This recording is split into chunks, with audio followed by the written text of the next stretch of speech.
Eşittim oğlu oğlum. Gözleri aydın olsun. Kucağıda beslensin, gevleve neşet olsun. Nenesi ömrü uzun, babası ömrü solsun. Dünyanın harasıdır, besli saniye duşağın. Kör olaydı sebepkar, koymadı kavuşağın.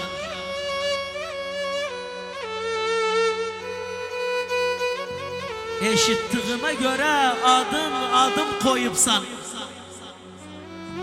Özü sütüyle doyup, sen kanıma doyupsan. Büyük olunca biler nece kalbim oyupsan. Biz bu sevda oğrunda ne kalmadı aşağı. Kör olaydı sebepkar, koymadı kavuşağın.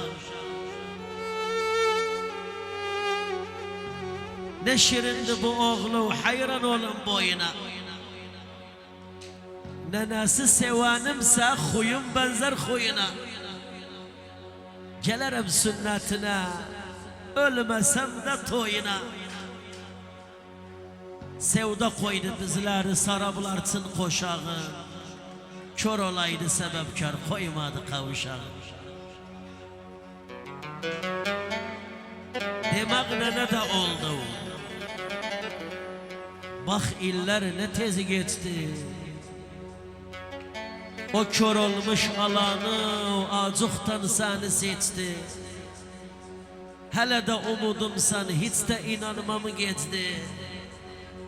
Bu tarafta olmadı, o yanda buluşağım.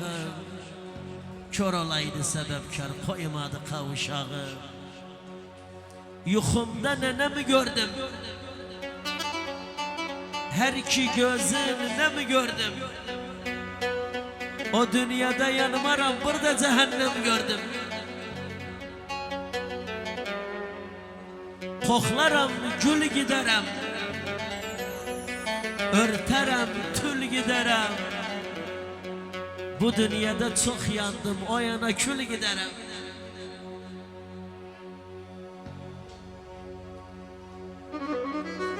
Evimden tak çalısan, hiç deme hak çalısan. Yandırdı o kül eyledi o külüme şak çalısan. Masal kimin bitseydi, aşk yolunda itseydi, ayrılığı çekilmez öldürseydi o geçseydi. Oh makam bayatı, koy dinleyim horyatı. Sevdiği almasa o zehir ol hayatı. Hani o söz sevanim, kaş küpregi göz sevanim. Bele güne kalmazdım alsaydım o sevanim. Neyi vizdi? Meydanda neyi vizdi?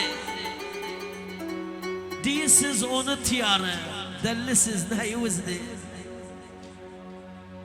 Mikrofonumuzda kıymetli dergen sanatkarımız Ali Benna ile beraber. Sağ olasınız, var olasınız.